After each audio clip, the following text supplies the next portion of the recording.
Hello, I'm Isaac Hayes III, founder and CEO of Fanbase, and I'm here with a very important message. We are at a turning point in the Black community where we must have equity in the apps we use that scale to billions of dollars. But this time, we own the infrastructure, we own the culture, and we shape the future. And Fanbase is the future.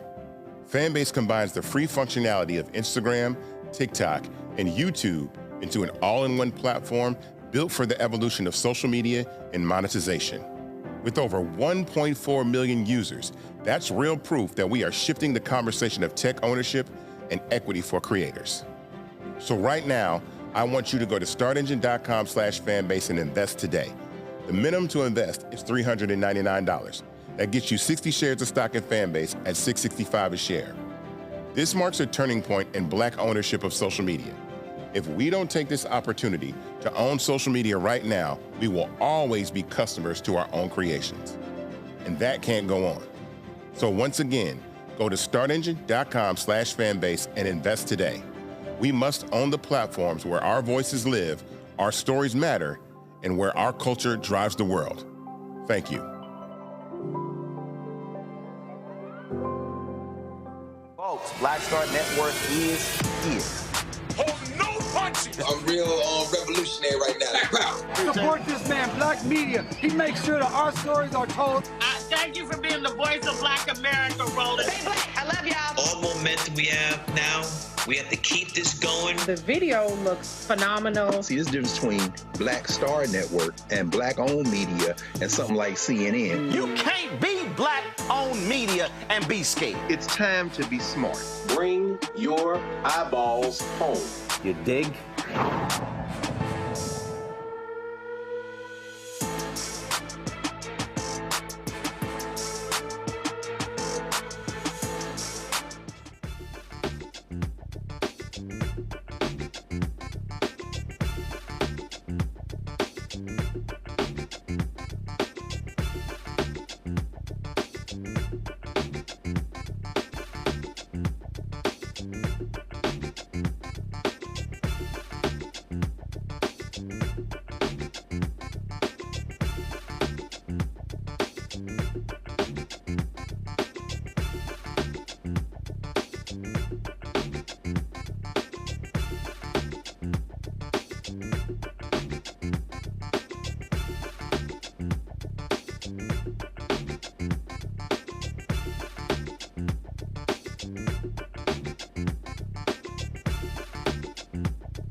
It's Friday, October 31st, 2025. I'm Greg Carr, sitting in for Roland. Happy Halloween. I started to wear a suit tonight, but since I don't own one, I guess that would have been my Halloween costume. That'll be a fantasy. Tonight at midnight, of course, Dia de los Muertos, the Day of the Dead. So we're getting ready to celebrate that as well. Here's what's coming up on Roland Martin Unfiltered, streaming live on the Black Star Network. 2 federal judges say that the Trump administration must tap into emergency funds to partially cover food stamp benefits at last. We'll talk to 2 food pantry directors about how they are preparing to fill the nutritional gap for those who are in need. Trump is pressuring the Senate to scrap the filibuster to end the government shutdown. But Majority Leader John Thune says not happening on his watch. We'll see. And in Haiti, crime and poverty are rising as the country races to restore order and schedule its first election in nearly a decade. We'll speak with the editor-in-chief of the Haitian Times about the unfolding situation. Plus, AfroTech wrapped up on Thursday. We'll show you Roland's 101s with Tiffany Aliche, Deron Guidrey, and Ryan Wilson, who will share strategies to build Black wealth and drive innovation. It's time to bring the funk on Roland Martin Unfiltered, streaming live on the Black Star Network. Let's go. He's got it. Whatever the miss, he's on it.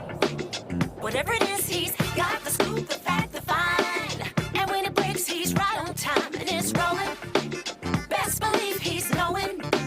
Putting it down from sports to news to politics. With entertainment just for kicks, he's rolling. It's on go, roll, y'all. It's Roland Martin, rolling with Roland now. He's funky, he's fresh, he's real, the best, you know he's Roland Martin now.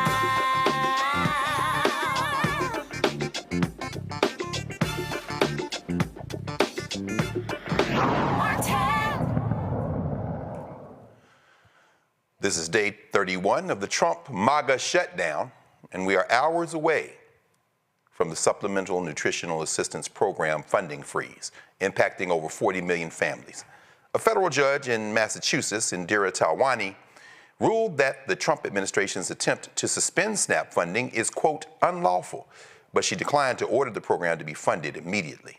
The Trump administration has until Monday, according to this judge, to respond to the potential cuts to SNAP funding. In Rhode Island, with Judge John J. McConnell, he granted a request for a temporary restraining order from a group of municipalities and nonprofits that sued to block the imminent funding freeze. In the meantime, several governors have declared food emergencies, and food pantries across the country are scrambling to find resources to meet the increased demand for food. As most people seek assistance, and with the imminent cuts to SNAP, the community is turning to those organizations for help. Joining us from Dallas, Texas is Tammy Johnson, the CEO and founder of Empowering the Masses.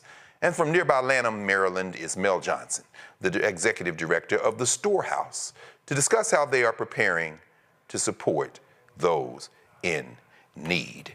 Let's turn to you, Sister Tammy, here in nearby, in Dallas. Talk to us a little bit about what you are facing right now, what you're seeing, sis, and welcome to Roland Martin Unfiltered here on the Black Star Network. Yes, thank you guys for having me. Of course. We are seeing an increased number of individuals needing our assistance. We were already serving nearly 500 families a week, but now our phones are ringing off the hook. Our lines on Saturday mornings for our Saturday drive-through distributions are back to what they were looking like during the pandemic. And so we're just bracing ourselves for what's going to happen starting tomorrow. We have a distribution happening tomorrow, and we just know that our lines are going to be, again, back to what they were during the pandemic. My goodness. Mel, are you seeing something similar here in Maryland? Yes, we're definitely seeing an increase of families just needing some support. We're right at about 6,000 families served each month, and that continues to grow. We, too, have more distribution scheduled for tomorrow. And again, we're preparing for what next week is going to look like and continuing to do the work to ensure that families just feel love in this season.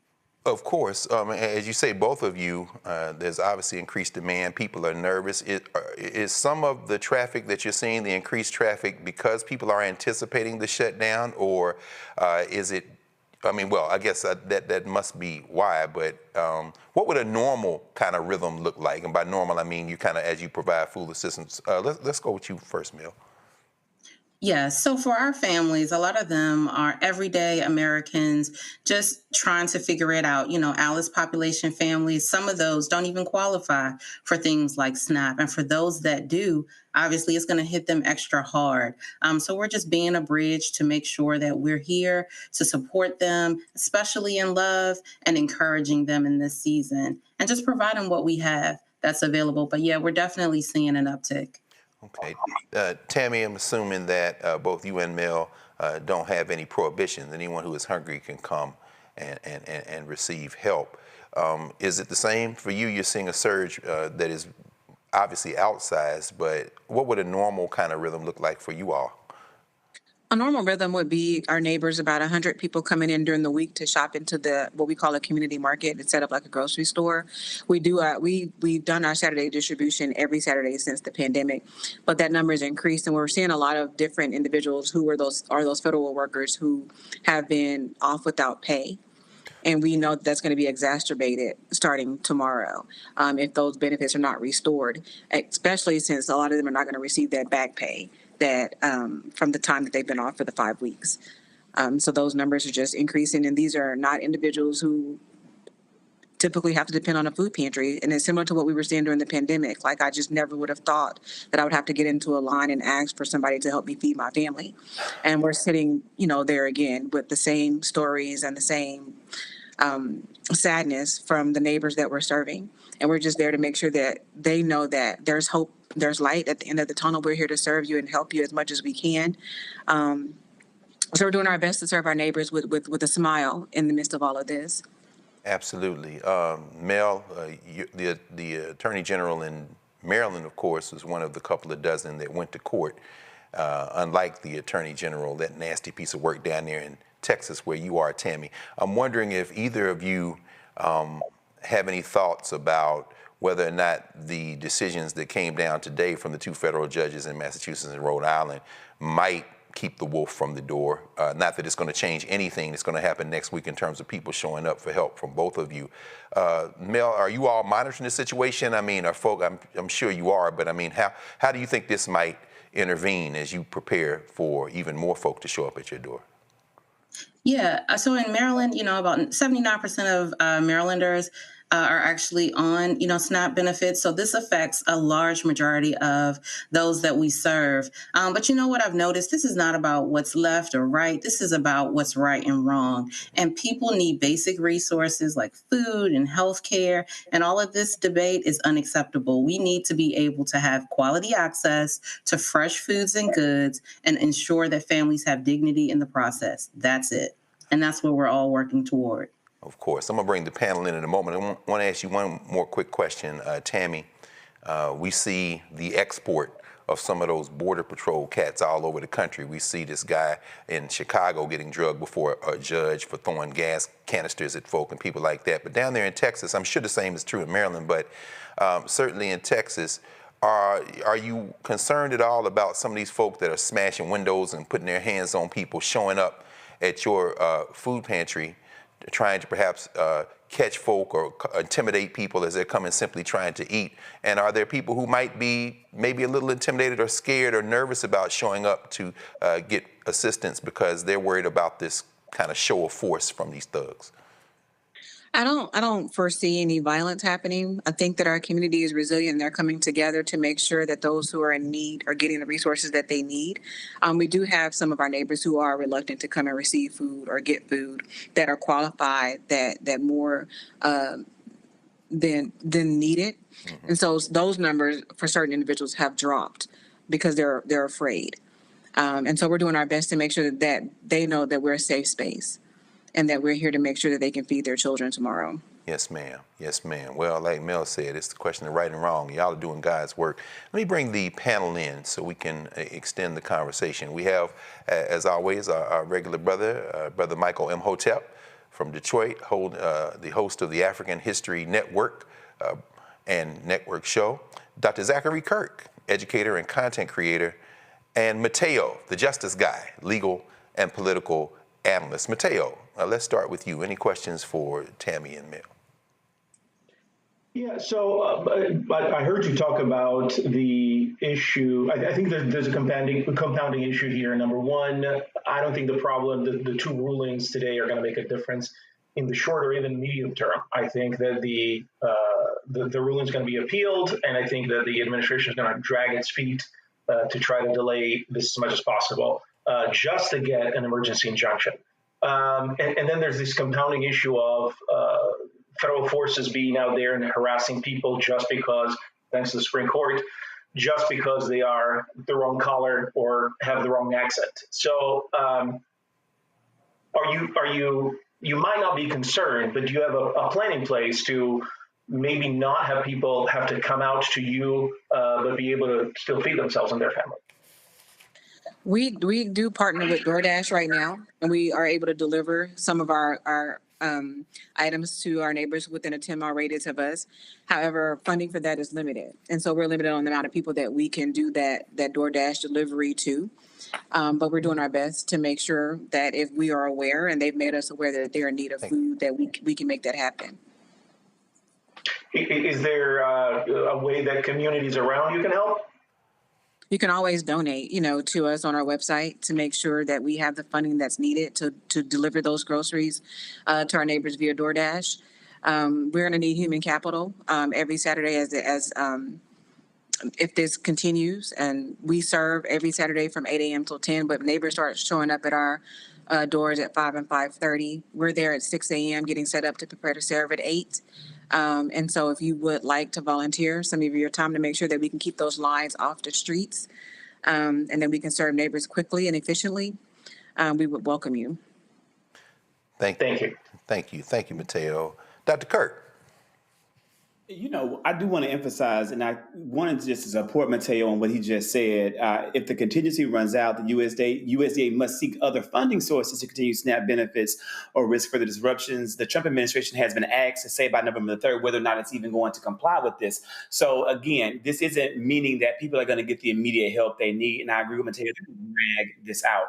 With us knowing that and looking at people who are watching this from all around the world who are worried, me being one of them, what are some things that we can do in our local community beyond the food bank that we could do that could make an impact or a difference in the lives of people who are hurting and struggling right now?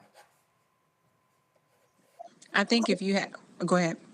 I was just going to say, just jumping in, I think it's more of like creating a sense of community among ourselves, right? How do we create a utopian society among each other? We're neighbors, we're friends, we're family. How do we pull together and figure this out? Whether you take on, donating a bunch of rice or someone in your community figuring out where the peanut butter is, right? If everybody just really does their part, then we could do so much better and serve so many more people. For instance, for us, I have a location in the DMV area. We also are outside of Fort Jackson in South Carolina. And so all of our lines are super long, but there are ways that the everyday person that just has just a couple of things, right, could do to support.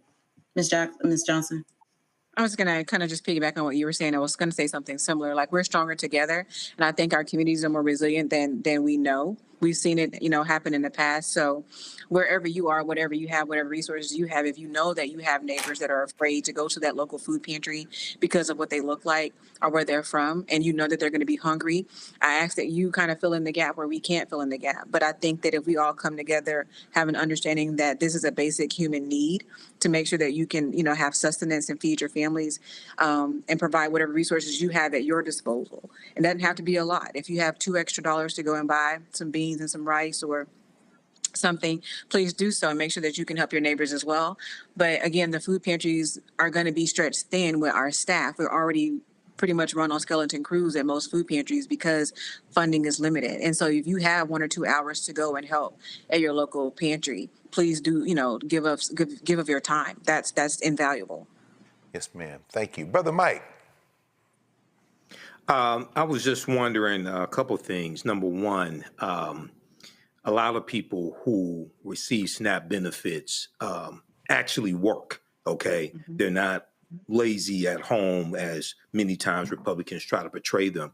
How are the people who are working 1, 2 jobs, what have you, how are they trying to cope just with everything that they're dealing with, trying to feed children, trying to pay for childcare, get back to forth to work, things of this nature, and dealing with this food crisis? What are some various ways that you've heard people are trying to just cope with all of this? I think people are more, eager to talk to each other. I think that more people are talking to counselors and therapists and things like that to kind of help them, with the mindset shift that they have to have in the midst of this time that a lot of us have not seen before. But I think, and again, we're coming together as a community. I've seen a lot more of reaching out to your neighbor, like what we're as a country should be known for. So I've seen a lot more of that. And then not being afraid to ask for assistance if you're not afraid of what the repercussions may be because you came outside of your house to ask for it. Okay. So Thank you.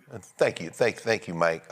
Tammy, Mel, with Empowering the Masses and the Storehouse, you've kind of helped us understand how people can help. Is there a direct way that the viewers can donate? I know you mentioned the website before, but what can we do to help here? Go ahead, Tammy, you can go first, please. Let everybody know that you know about an organization in Texas that's doing their best to make sure that we can fill in the gap in these trying times. Send them to our website, send them to our social medias, and spread the word about the work that we're doing in other, local entities as well. But please just spread the word, tell everybody about what we're doing. Thank you very much. And the website is Empowering the Masses. I mean, what's the website? Empoweringthemasses.org. And all of our social medias are at Empowering the Masses. Got it. Mel, please, same thing for the Storehouse, sis. Yes, so we are God-led and family-run, which means we need all the support that we can get because we are self-funded.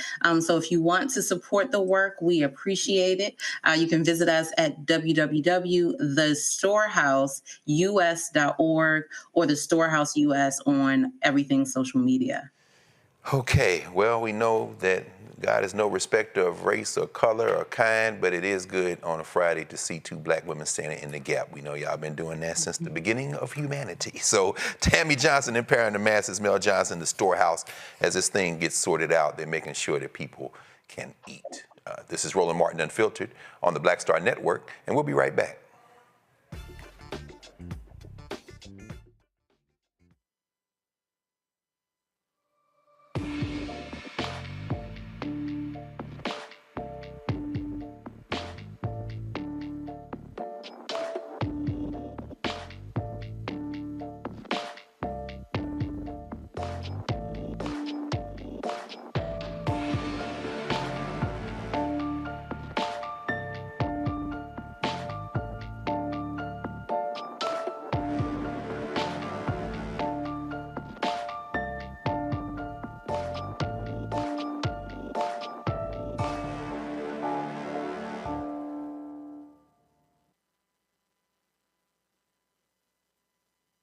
In the military, I gave orders, and they went a lot further than they do around here. If there's one thing I've learned as a mom and foster parent of more kids than I can count, investing in their future isn't a choice. In Richmond, I'll fight for Stafford's fair share for our schools. Smaller class sizes, better teacher pay, and more vocational training. I'm Stacey Carroll, and I'll fight to get our kids' future in order. I'm Marissa Mitchell, a news anchor at Fox 5 DC. Hey, what's up? It's Tammy Roman, and you are watching Roland Martin Unfiltered.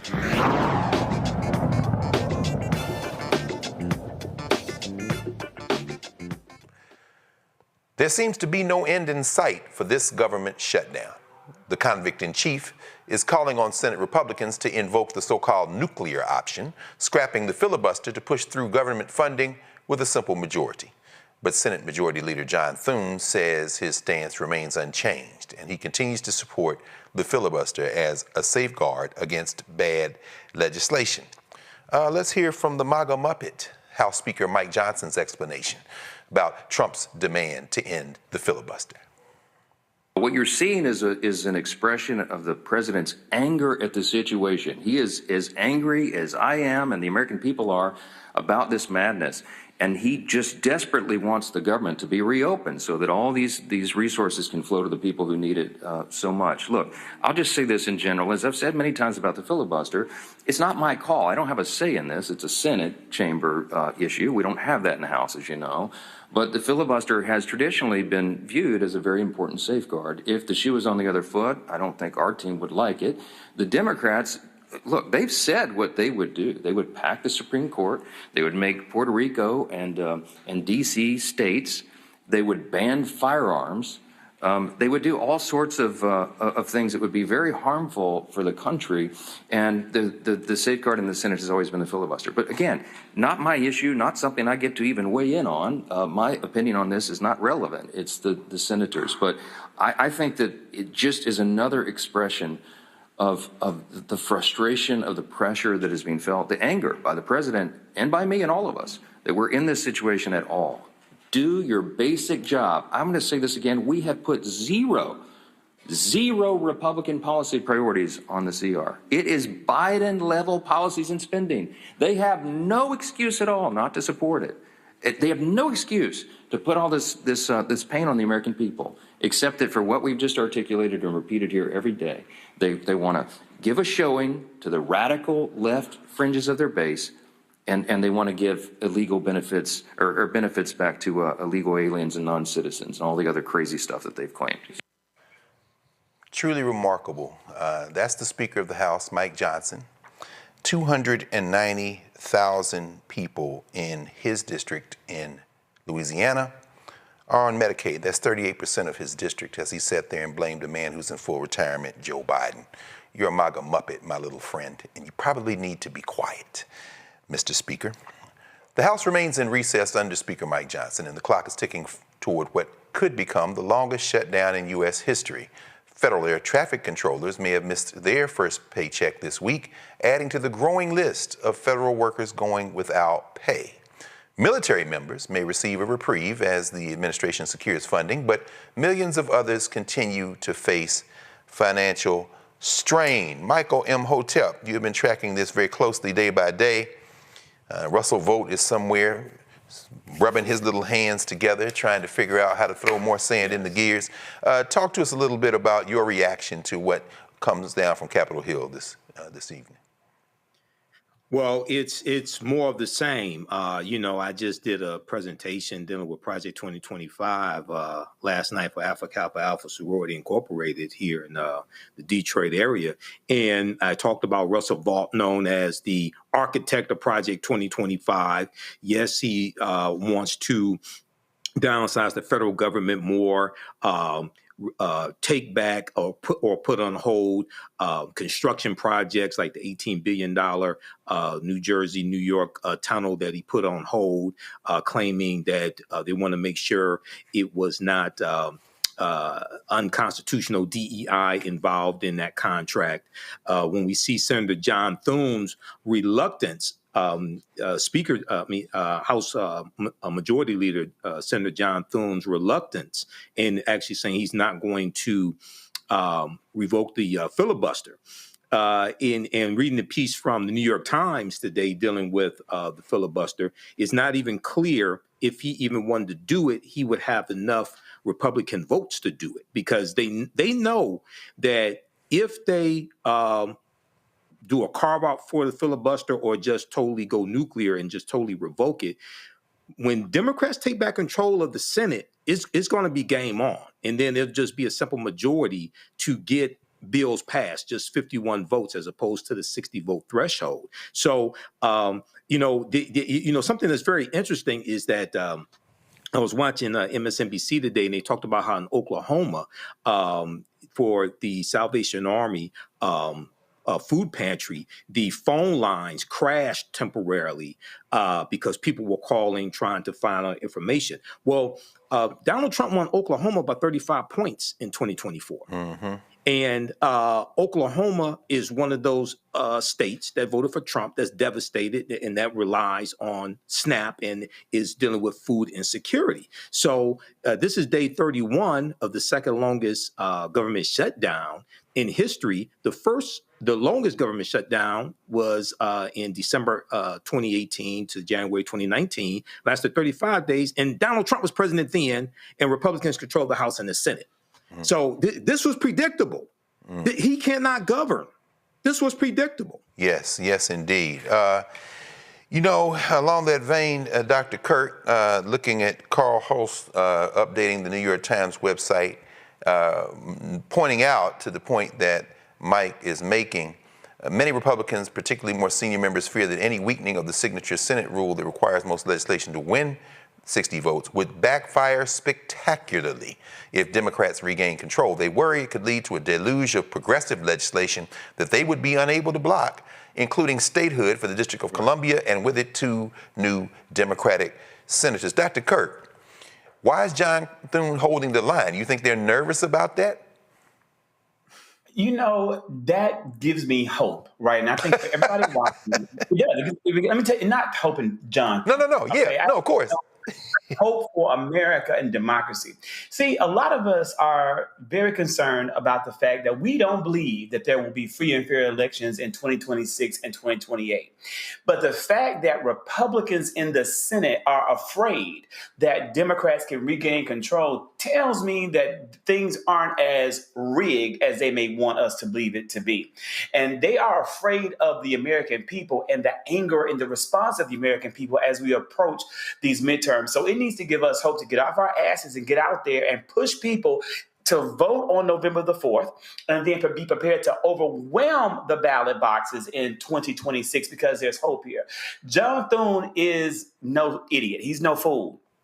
And I think that he realizes that the tables can turn and very likely will, because we're seeing Republicans, because nobody gives a fuck about Trump.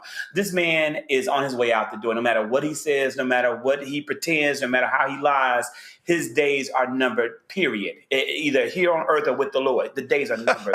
But John Thune knows that he has more time left for what could be a career that is going to come to an end in 2028. And he is concerned about that. And that makes me feel good as someone who cares about American democracy, that we still have a very strong fighting chance.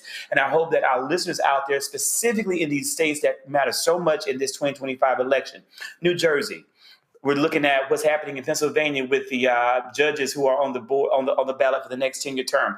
We're looking at Virginia. We're looking at Prop 50 in California. We're looking at in Georgia, Public Service Commissioner, and these high-as light bills that we're dealing with. People get out and vote, even if it's not something that you think is important that's on the ballot. It is. And this is why we have to do it, because they're afraid, and we need to keep them afraid by applying pressure, especially pressure with our vote. No question, brother. No question. And Mateo, and along the vein, Dr. Kirk has opened this up for us. They do seem to be very nervous. The rhetoric is getting more and more, it's heated, more and more absurd, certainly in the case of Speaker Johnson. And maybe it isn't as bleak as it appears. I mean, any thoughts on what to make of what they said today? Is Dr. Kirk talked about the fact that Trump is meeting the Lord at some point in his life, and I think is very optimistic if he thinks that at the end of his journey here, that's going to happen. But that's just my opinion. I would say that very telling is what Speaker Johnson said. He's a historically has been a parrot for Trump the man, not even Trump the administration. And in that, but he's also a very smart man. He's good with words. And in that moment, what he said was, my opinion doesn't matter. And that's because his opinion is completely aligned with Thune's. Thune's been in Congress for just shy of 30 years, I believe. He knows how these things are working, and he knows that nuclear option or organic traditional vote, changing the rules, the congressional rules or Senate rules, is a suicide. It's a suicide because things change in Congress and Senate, and Trump has no experience, and he's a very uterine, immediate gut reaction man, and he wants results right now, no matter what.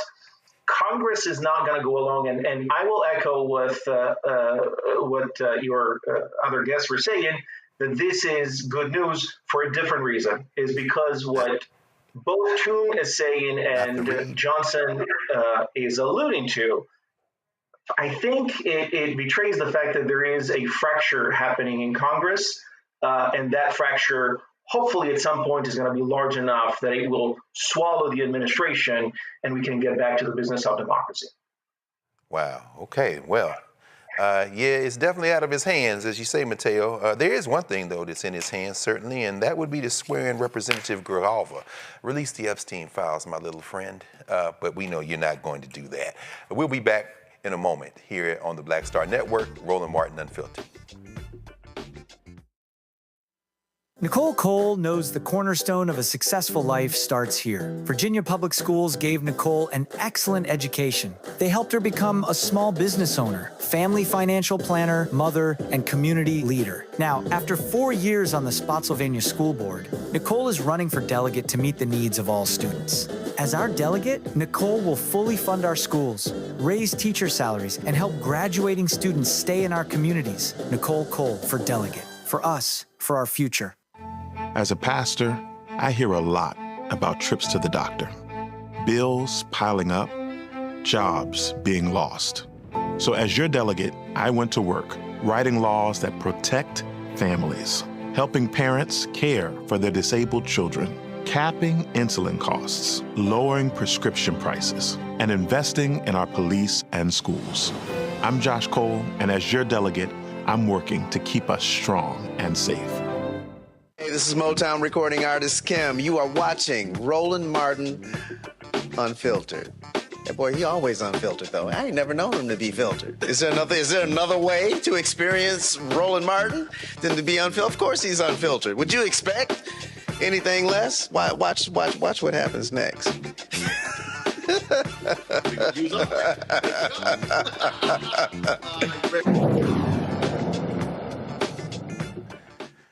I always do love that Kim bit. I tell you what, with the government shutdown entering its second month and folks going without their paychecks, it's time to discuss finances and budgeting.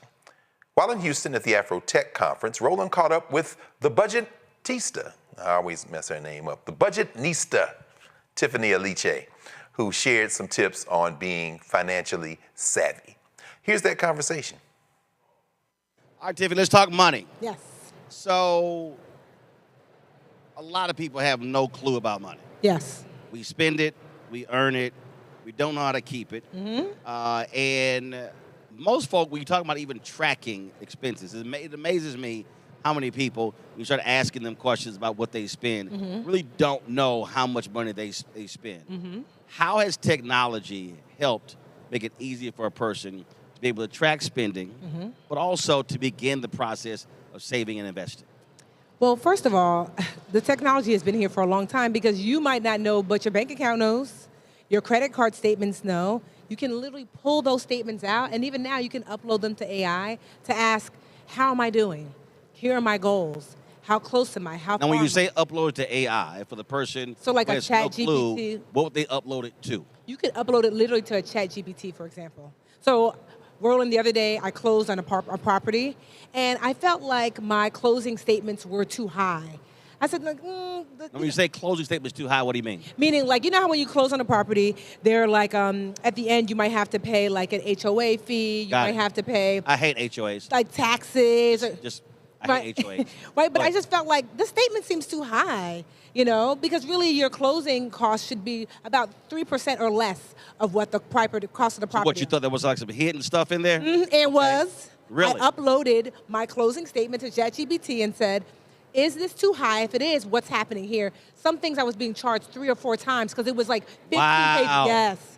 I was able to find it, and then Chat said, would you like us to write a letter to HUD to say, why am I being triple charged or quadruple charged for these things? Please remove them, and did, and I saved like $500-600. Wow. Yes, so I say that to say that this technology is available where you can upload components of your life and ask the questions. Of course, you have to use your human sense, though. Well, I think for a lot of people, just even the idea of just asking the question. Yes. Because we're just so trained as well, and that's what it is. So I'm just going to go ahead and pay it. Yeah, and I just don't believe in that. Even now, like I know a lot of people are navigating poor credit. You can literally train whatever AI you use, ChatGPT, for example, to almost be like your credit counselor. To say, here's my outstanding debt, here's my current credit score, here's where I'd like to be, what do I need to do? And slowly work that plan. Several years ago, I did a show on TV One. We did a whole show on credit. And I've always said it, that I believe the whole credit thing is a scheme. I think it's BS. You have no idea with the algorithm how it even gets to that. It used to be the top credit score was 700. Where in the hell 850 come from? Like all of a sudden, like for the longest, the top credit score was 700. Now, all of a sudden, it's 850. Well, honestly, because my parents are born and raised in Nigeria. There's no credit. You buy it or you don't buy. You know, but here in the United States, unfortunately, credit is like you need to know me before you need me. And so you have to learn to play the game. And the truth is, if you're not using these new tools, you're being left behind. If you're not using Chat or Gemini or whatever AI tools, because they're using them against you. Right. They're literally using those tools to say, how likely is it that Roland is going to pay these bills on time? How likely is it that he's going to be someone who can afford this house in 10 years? And so you want to use those tools to your advantage as well. And I want to stay on credit because what I've sort of laid out is, at the end of the day, when you talk about credit, you're using credit for two things, car or house. For the most part, yep. And so I think there's a whole lot of conversation around credit that I think is unnecessary. So many people get caught up on it, like, what's your credit score? Well, first of all, if I already have a car, it's not like I'm going to buy another car. But really, it's now granted, we know when you rent a car, we know for a lot of people, they're using it for light bills, all sorts of stuff along those lines. But I do believe there's a point you reach where credit's not that big of a deal if you already have a house and you already have a car. I'm not fixating on the credit score. Well, I'll say, for example, my father's 85, so credit, whatever. But yeah, I'm 57 in 2 weeks, and I'm not. See, I'm gonna do. I buy it. Okay, we ain't laying nothing away. I'm not sitting here. Credit card get paid off every month. I'm not sitting here going, well, no, pay this much and leave a little bit on for your credit score. Even when I get those alerts and it's like your credit score went up, went down, I'm like, yeah, okay. Well, I will say this. There are certain jobs that will look at your credit, Roland. Like, for example, one of my mentees was an attorney.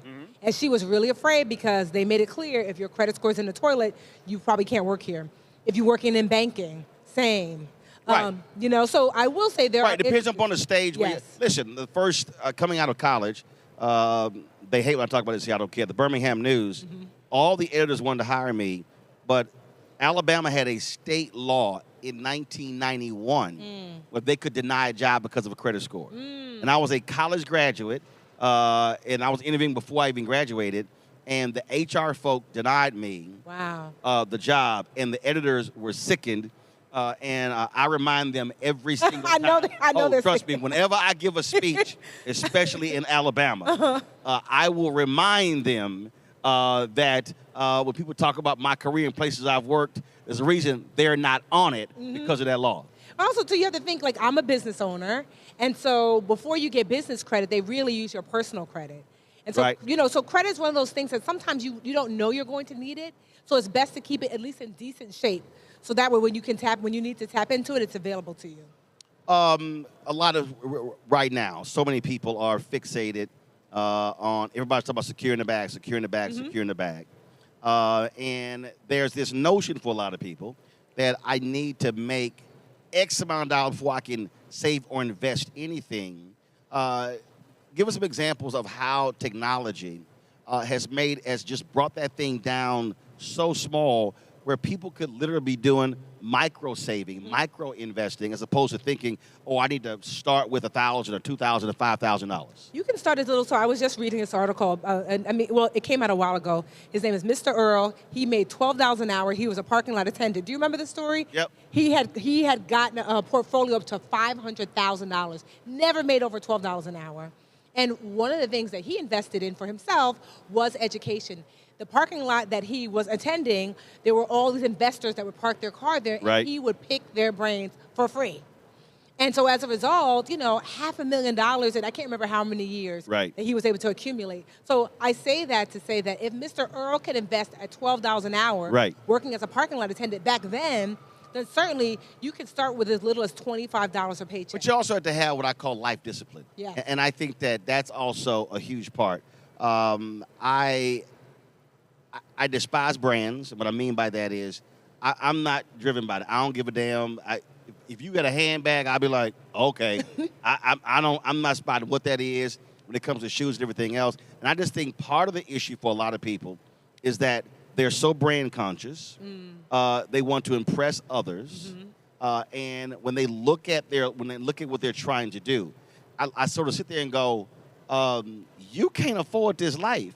And so you can't live your life this way, but then somehow thinking you're going to be able to have, like Mr. Earl, $500,000 in 15, 20, 25 years. And so you have to, and I get living in the moment, I get enjoying life, but you also have to be realistic about what you're spending on And so, like, I look at some people, I'm like, now you cannot afford bottle service twice a month. Stop it. Well, the thing is, I think, Roland, that people have not created a plan. Remember back in college that you met with your counselor before, like, you started college? Because if you want to graduate in 4 years, you must follow a specific plan. Right. Right? And so I think the thing that people are missing is in 5 years, 10 years, you're not going to magically get there. What plan do you have in place? So whether it's sitting down with a certified financial planner, whether it's using whatever AI tools are available to you, defining what do I want life to look like in 5, 10, 15 years, who do I need to be now, and what habits, financial habits, do I need to have now to reach that goal? And that's really the only way, and that's the way I've been able to navigate to where I am. But I also think there has to be a complete change in mindset. Yeah. Because if you don't change your mindset in terms of how you spend, what you spend, and what your priorities are, all of a sudden that's the case. I've never, again, you take cars. I've never been a car person. Mm-hmm. I literally do not give a damn about that car. Henry and I always go there because his car always clean. I am not going to the car wash once a week. I think I have my Navigator. I probably wash that sucker like 3 times in a year. It got me from A to B. I literally didn't even think about that. That was irrelevant to me. It was completely irrelevant to me. And so I look at also mindset. Some people are just fixated. I've got to have this car. Matter of fact, I'm in Houston, and I ran a newspaper here, and there was a brother. He had a Ford Explorer. We had a black newspaper, so he gets a raise. They had a clean Ford Explorer, which was him and his girlfriend. He goes out, upgrades to the Expedition. And I was like, why'd you do that? And about 6 months later, those Expedition payments were kicking us behind. Yes. And I said, okay, I don't understand. It's you and your girlfriend. You put a whole new audio system in your car. I said, why the hell did you get Expedition? Yeah. You didn't need the extra room. Well, I got a raise. I said, but now it's kicking you in your behind. And I just think that for so many people, we are fixated on, I've always wanted those things. It's kind of like, yeah, but you can't afford that now. Yeah. Well, I think... So mindset. I think mindset helps also, too, if you have the right community around you. And so I think about my father was a CFO and an accountant, and I have my 4 sisters. Oh, girl, please. You grew up. You couldn't buy nothing. You couldn't buy nothing. My father was like, they had like the what is it? Everybody Hates Chris. That was that day. You couldn't buy, hey, Dad, can we get, nope. No, literally. Nope. But what he did was he infused what actually matters. I think that's the key that people are missing now, Roland, is that they're not clear on what is the desired outcome for the money. Like, you want to go to school, you want to travel, so I don't actually tell myself no, but I reserve for the big yes. So it's like, okay, if I want to say yes to going to travel to Egypt, then that just means less of something else that doesn't actually move me. So I think that's the key for the mindset shift. It's not about deprivation. Well, when I say mindset shift, making the determination that's not. So, perfect example. When I got a Sprinter in 2020 for the business. So probably about 3 months later, I was in my driveway, and I went, wow, this is the first Mercedes I own. Then I went, and it's totally paid for. It was 100% write-off. And so for my whole life, I was never fixated on, I need a BMW. Yeah. I need a Mercedes. I need a Bentley. So it didn't matter to me. When I treated my Corolla the same way I treated my Mazda B2200 pickup, the same way I treated my Ford Navigator, and the same way I treated my Sprinter. For me, it was a mode of transportation. Yeah. And that's what I mean. Yeah. I remind people, Ross Perot had $3 billion. He drove a minivan. And so I think a lot of us just get so fixated on things as opposed to what is the type of life I want to live when I'm 50, 60, 70, 80. Yeah. And so Prudential did this study to figure out why are people so disconnected from their older self. And it's the same reason why you almost don't see yourself even as your younger self. So I say lean into the fact that you are detached from your older self. I gave my older self her name. Her name was Wanda. And I think about Wanda almost like the grandmother version of myself. So when I'm making choices, Roland, I'll say, well, dang, if I buy this, is Wanda going to eat cat food? Like, what are we doing? I can imagine Wanda sitting in her rocking Right. chair like, oh, another unnecessary thing that you're getting, Tiffany. Right. Because it is your younger self's job to look after your older self. And so one of the ways to shift that mindset is to pull your older self out, name them, and allow them to help guide you. Like, if I make the decision, how does that affect the older version of myself? Well, and also I think that it's also how you process. Yes. In terms of, again, because you're determining what's really important. Yes. I make decisions very fast, Mhm. and people think that I make them too fast, but I've already processed it. And so once I set on, yes, I'm going to get that. I know what it costs. I know what I can afford. I can live, but this is the most important thing for me. I can live with that decision, and there be zero regrets. That to me is the biggest thing. Like I never understand folk who get things and then it's like, I just got it. what the hell? And now they're exasperated. That to me is also a part of the deal. When you make that commitment, hey, you made it, you bought it, live with it, and keep it moving. Yeah. Well, I'll say this too. Which goes to mindset. Yeah. And so if you're going to work on anything when it comes to your money, mindset for me is always first and foremost, because your money will never do better than what you think about it.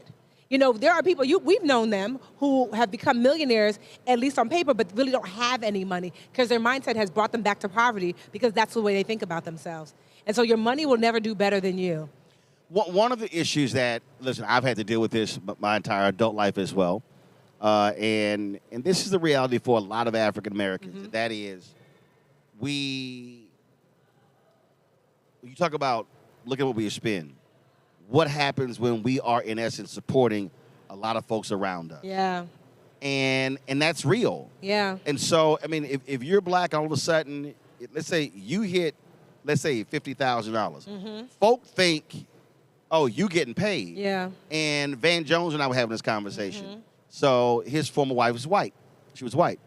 And he said, man, the conversations that she has when her dad calls are totally different than when my mom calls. Well, to be fair, they've had a head start, if you will. No, Yeah. absolutely. But the point that he was making, is that conversations that she was having were about stocks, trust, things along those lines. He said the phone call that he was getting was, so-and-so needs this to buy some books, or so-and-so got in trouble and it's 500 here. And so what then happens is, when we start actually adding up 200 here, 500 here, here, you look back over 10 years and you're helping folks raise their kids, all sort of stuff along those lines. That is a real tax on families. And what I say in our community, the problem is, as you get older, now you got parents, now you got others. And so when you look back, all the money you may have helped others with over a 10, 20, 30-year period, it adds up. So we have to I believe we have to begin to break that generational curse to say, listen, how can I help you education-wise do these things earlier in life, so when you have kids, your kids are not trying to borrow from their cousins. So well, true wealth really is setting yourself up so you're not a burden to your children. When I think about my parents... So you're not what? I'm not a financial burden to my Right. children. So you're right, because when I think about my parents, certainly they didn't have the money to help me with a down payment for a house, but they also don't ask me for money. Do I send them some? Yes. Right. But the conversations that we have are about trust and will and taxes and things like that. And so I have set myself in such a way that, like, my stepdaughter, when she's grown, is not going to have to look after me. Right. You know? And so, but the thing is, it has to start with us, and it starts with education. And so many times we're not willing to do the work now to be who we want to be in the future. That's the key. It's not going to happen magically and accidentally. It's going to require listening to shows like this, picking up a book to read, maybe hiring a financial planner to create actual plans, so that way you and the generations beyond you will be okay. I can remember being in high school and my father bringing the financial planner to our dining room table, just to set the tone of, like, there's help out there. And now I've done that for my stepdaughter. So two of my nieces run around here. I saw so that. I've raised 6 nieces at one time. Okay. And so I remember we were leaving church one Sunday, and normally I'm gone on weekends. I got speeches, I'm covering stuff. So that weekend I was there, my wife was traveling. So we're in the car, so they were like, Uncle Robert, where are we going to eat? I was like, the house? well, when we were on Jackie, we all go out to eat. I was like, okay. I said, how many people in the car? They looking around, 6 of you plus me. That's 7. I said, okay, the average meal, appetizer, and drink, I said, for y'all, let's say it's $30. All right, so now we got 7 people. I said, like, we're literally driving. I'm forcing. I said, that's $210. I said, now, 18% tip. How much is that? They on the back trying to figure out, okay, all right, they're trying to add it all up.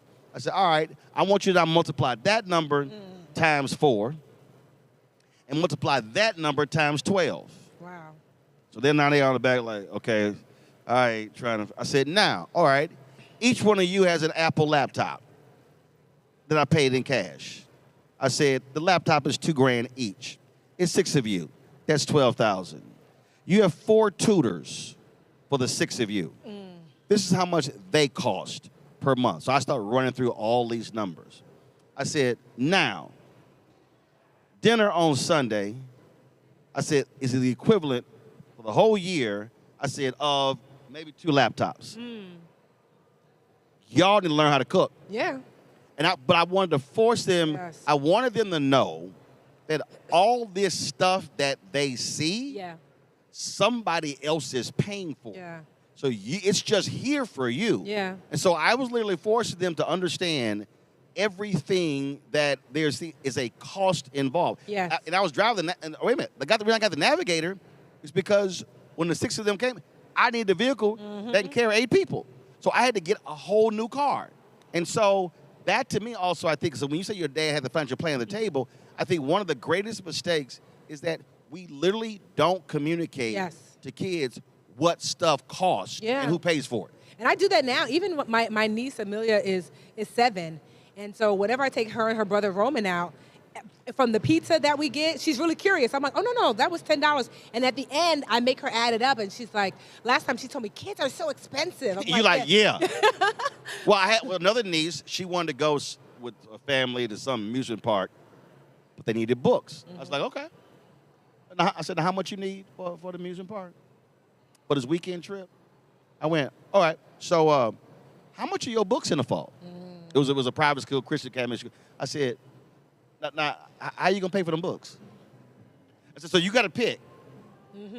Paying for their books or that amusement park trip. I said, because you can't have both. And I forced her to have to make a decision. And that's the mindset shift. She picked the books. And that's the mindset shift. My 19-year-old, she just turned 19, and I told her, for your birthday, I'm going to give you $300. She's like, okay. I said, I'm going to give you $150 now. In 6 months, if you have 20% of it still saved, I'll give you the other $150.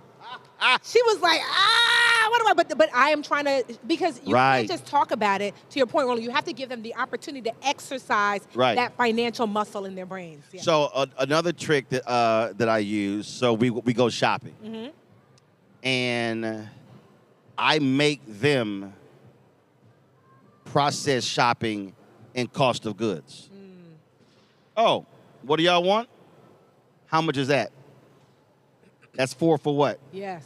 Like, we're literally going through the store. People look at me like, I was like, don't worry, but it's a math lesson. but I needed them to understand that when you want it, you want these snacks and all kind of other treats, understand what all this stuff costs compared to these staples over here. And again, because when I went shopping with my mom or my dad, I would be processing, but I would also be calculating. Yes. So when I shop, I can sit and go through, boom, boom, boom, 3 this, how much per ounce, whatever. Okay, I'm going to grab that. Matter of fact, when we went to college, my brother called home. He was like, Mom, Roland trip, he spent all his money. I was like, bro, I'm not spending all this money. You shop slow. He didn't understand how my brain was working, but I needed to teach them how to calculate why you think that's actually a better deal. How many ounces in that compared to this over here? We need to give our kids an opportunity to practice and make financial mistakes, honestly. Mess up on your credit while you're still really young. Overspend so you realize, well, now you don't have enough money for books. I remember when I was in college, I had a friend who got rims on his car. His father was so mad. He said, who's paying for the next semester? Not me.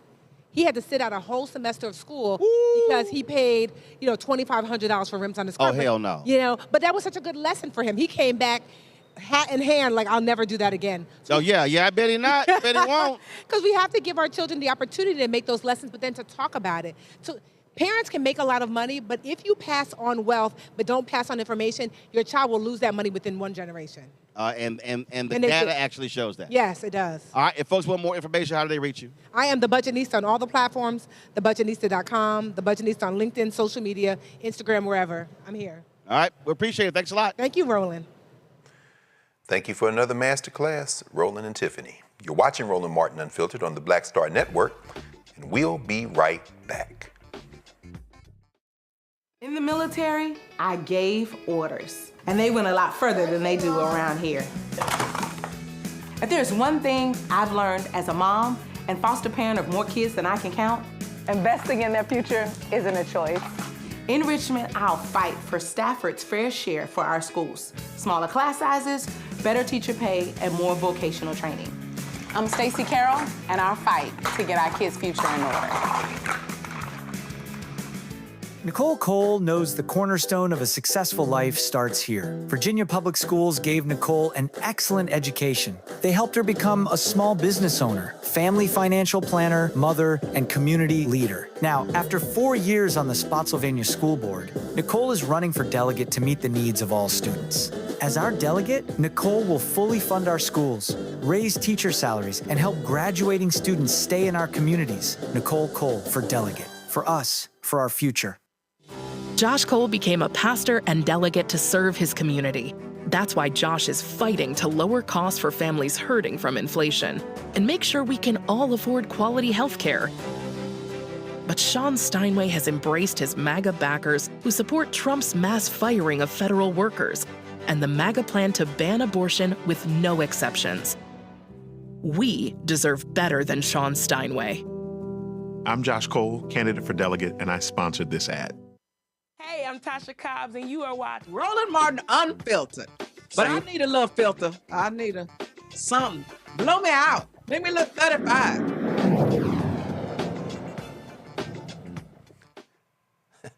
If this isn't the pot calling the kettle black, probably need a better metaphor for that. The sheet calling the milk white, I'm not sure.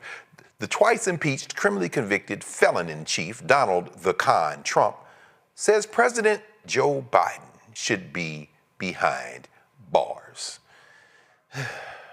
On social media, he called one of his political rivals a criminal who, quote, should be in jail, end quote. Though he didn't mention Biden by name, it's clear who he meant. Maybe, I'm not sure. The man's mind is gone. Trump linked to a story criticizing the Biden-era January 6th investigation, calling it, quote, politically motivated and, quote, thin on evidence. He accused Biden and former special counsel Jack Smith of wrongdoing, a familiar refrain as Trump's legal battles tied to the 2020 election and the Capitol riot continued. The White House declined to confirm if Trump was explicitly referring to Biden. Well, here we go again.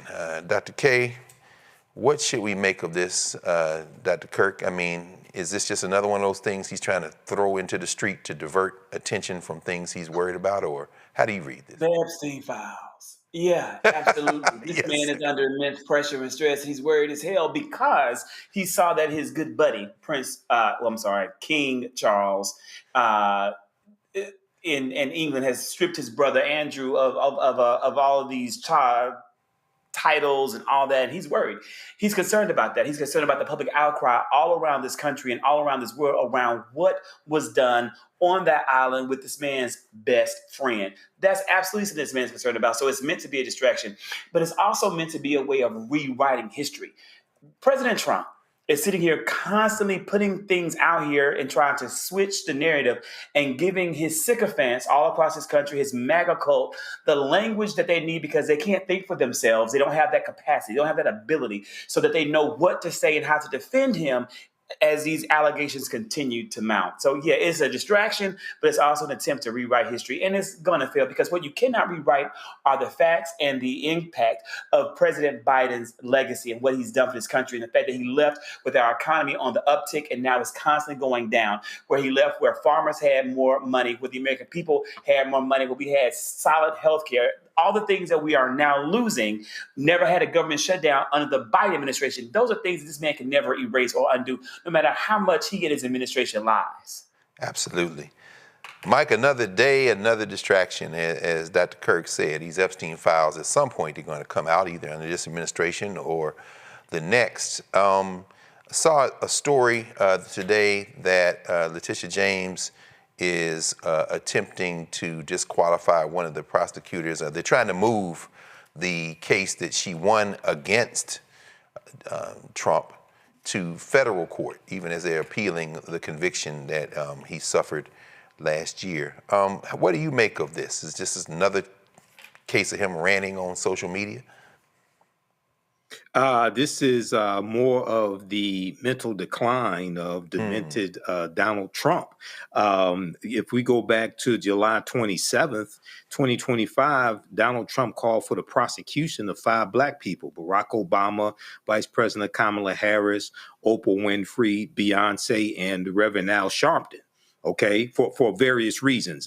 Another attempt to distract from the Epstein files. So here you have Donald Trump on his knockoff version of Twitter, and he didn't mention Joe Biden's name, but many people think that's who he was alluding to. He said he is a criminal who should be in jail, but then he also said an ugly person both inside and out. I beat him badly and love watching him squirm now. Well, he didn't win an election against Joe Biden. I don't understand what you're talking about. You beat him badly. Badly how? You lost to Joe Biden. So once again, this is Donald Trump. It went with the government shut down for 31 days, with people who voted for this jackass standing in food lines because they don't have money to buy food. If they're federal workers, they're not getting paid. I guess he's back now from his trip to Asia, where he was dancing and received a crown. He is tore down the east wing of the White House, right, to build this golden palace-like structure. And this is what he's doing. You know, so, I mean, what do you expect? We warn people. This guy's mentally unstable. Not qualified to be president. So I mean, this is more of what's to come. It doesn't surprise me. Thank you, Mike. Mateo, just thinking about this, and Mike kind of led into this. You know, all this posting on social media, Truth Social, they all use now social media, and then the commercial news entertainment media complex picks it up as if it's official policy making, or, you know, people are saying we've seen a lot of this stuff before, but there's some things that just seem so deeply unfamiliar as to be very concerning. I mean, this is the President of the United States, but as Mike said, his diminished mental capacity notwithstanding. You know, how do you read this consistent kind of just ranting against the norms that continue to be broken? I mean, what are we seeing here, not just in this case, but with the Trump presidency in general?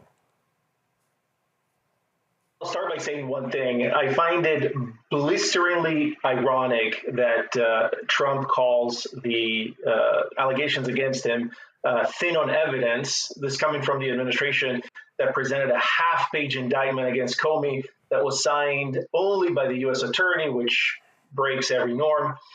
Overall, I think that there's a dual purpose here. I think that some of it is Trump's personal grievances. It's his beef. It's once again his desire to act whenever he feels like it. He's a baby. He's a large orange baby. And like all toddlers, he does whatever he wants. But I see another element here, and I think it's an element that's made of planning and cunning, not by Trump, but by other people. And that is the desire to use all of these methods that go beyond criminal indictments. They use executive orders. They use empty accusations. And that is certainly to occupy their perceived political enemies, and then to distract from everything. Obviously, the chief distraction here is the Epstein files. But one of the things that I'm seeing is that the plan is there, in my opinion, but the product, the outcome, is very disjointed. And I'm going to go back to the Comey indictment. That was truly botched. And we can look at the two U.S. attorneys that were disqualified in 2 months. In fact, 3 attorneys that were U.S. attorneys that were disqualified in the last 2 months for different reasons. We don't need to go into the details. But everything points to the fact that there's a disjointed approach to things. I think that it is the result of the people closest, Miller being the primary one, the people closest to the president telling him what to do to create chaos, to create sort of a paralyzing movement of elements. But then when it naturally needs to go outside, the DOJ is not able to perform. And again, we've seen it in the indictments, because the DOJ is not made part of it. And so they're in a hurry to kind of produce whatever it is that they need to produce. And I think that's a good thing, because as we were saying earlier, in the relationship between Congress and the department and the executive, here too I see a potential fracture happening between the closest allies to Donald Trump and the government at large, in this case the DOJ, that may not be quite as close to it, and so it's trying to just catch up. At some point, these two will collide, and hopefully it'll happen soon enough, because one of the things that I think is happening is also clearly that Trump is trying to cede, on one side, he's trying to cede the most loyal attorneys to him, and then on the other side, what he's trying to do is take out every possible venue for check and control. We've seen it with basically every safeguard that the Constitution and federal law allows us to have are being dismantled. So I think if the DOJ, if there's still some good in the DOJ and they act fast enough, I think there's an opportunity for us to come out of this, maybe not unscathed, but partially wounded only. Yes, sir. I mean, it's encouraging listening to you now and listening to Dr. Kirk earlier. Yes, it's a little bit harder to take a jackhammer to that kind of apparatus in the arc of a few months or even a couple of years. There's a lot of pushback, and you're absolutely right. Those fractures are really beginning to show up. Listen, everyone, we need your support to continue the work that we do. You all know that. Sharing news that impacts Black America, that impacts the world. Be sure to support by joining the Bring the Funk fan club. Y'all know that. We're working to raise $1 million by the end of the year. And that's coming up fast, so let's pay attention. You can send in your donation via Cash App. Hit that Cash App using the QR code that is on the screen. Let me take a pause there. You see it? Line it up, get that QR code going. PayPal is R. Martin Unfiltered. Venmo is R. Martin Unfiltered. If you use Zelle, send Roland a gift to Roland at RolandSMartin.com. Make checks and money orders payable to Roland Martin Unfiltered, Post Office Box 57196, Washington, D.C. 20037-0196. You're watching Roland Martin Unfiltered on the Black Star Network. We'll be right back. If in this country right now, you have people get up in the morning and the only thing they can think about is how many people they can hurt, and they got the power, that's the time for mourning. For better or worse, what makes America special, it's that legal system that's supposed to protect minorities from the tyranny of the majority. We are at a point of a moral emergency. We must raise a voice of outrage. We must raise a voice of compassion. And we must raise a voice of unity. We are not in a crisis of party versus party. We are in a crisis of civilization, a human rights crisis, and a crisis of democracy itself. And guess what? You've been chosen to make sure that those that would destroy, those that would hate, don't have the final say. and they don't ultimately win. Hi, I'm Swing Cash, Basketball Hall of Famer, and you're watching Roland Martin Unfiltered.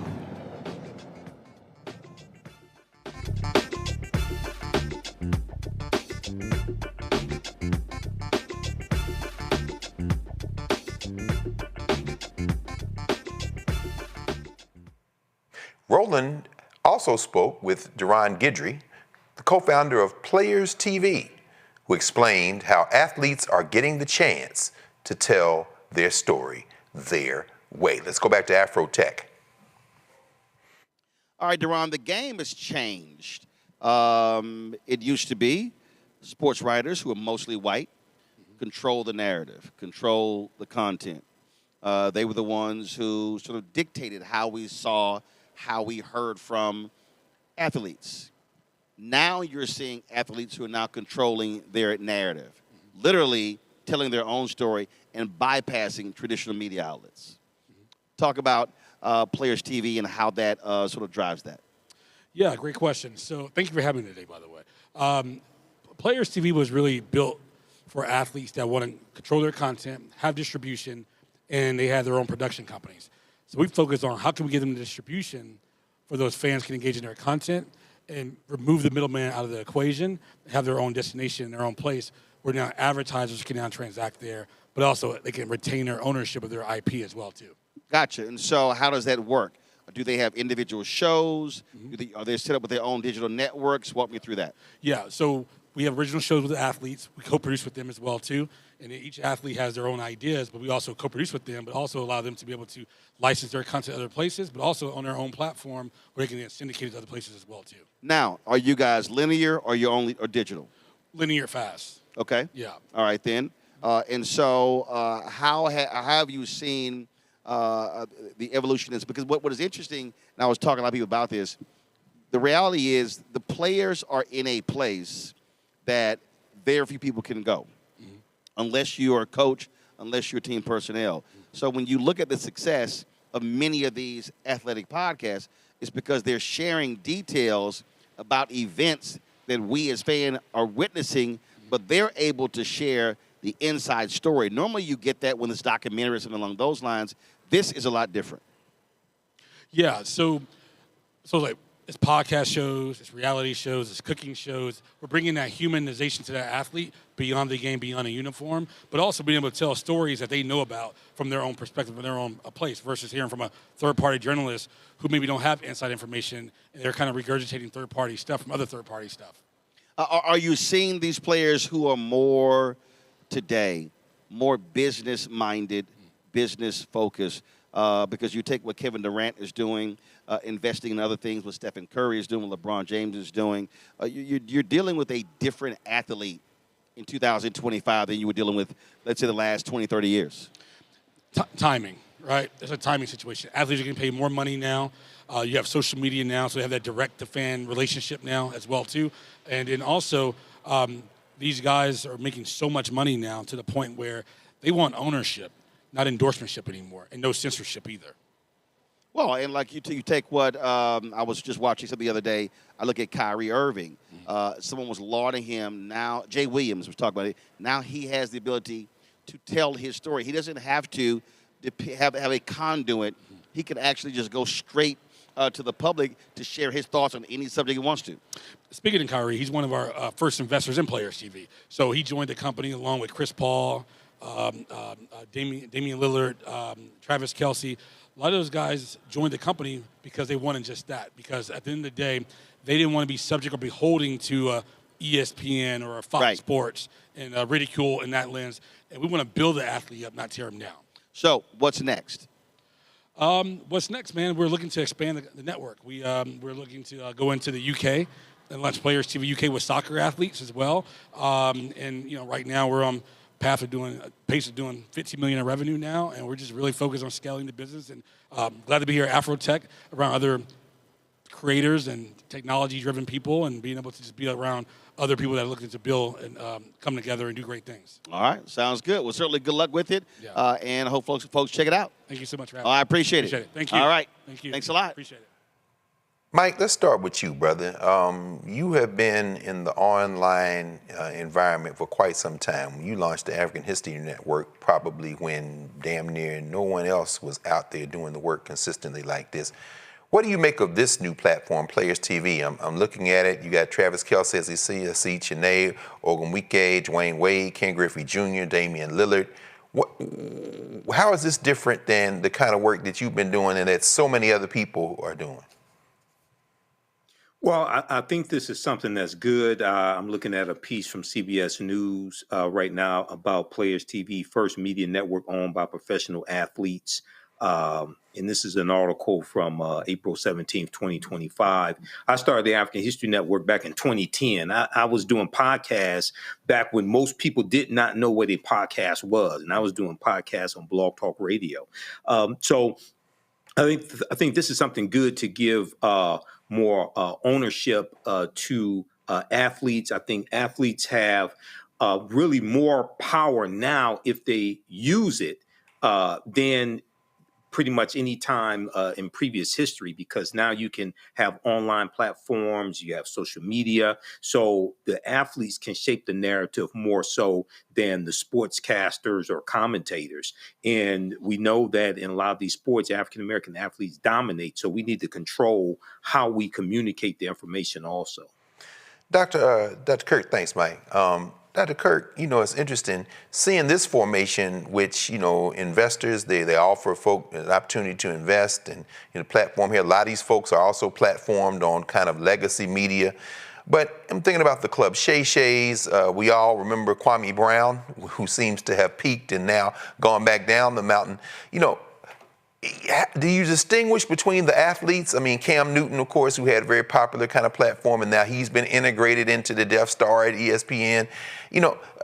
Is this an attempt to kind of take to platform athletes in a way that kind of takes away that kind of, let me just get in front of a camera and upload my stuff to the internet and see how many people view? How do you sort this out?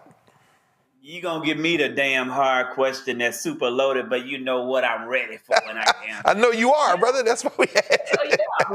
Let's not pull the punches, my friend. Look, yes, absolutely. Absolutely. I'm thankful that Roland got out there, and I'm so glad he's at AfroTech this week. Hate that my brother didn't bring me with him here in Atlanta. I would have taken the days off work. I would have loved to have gone to the AfroTech. Next year.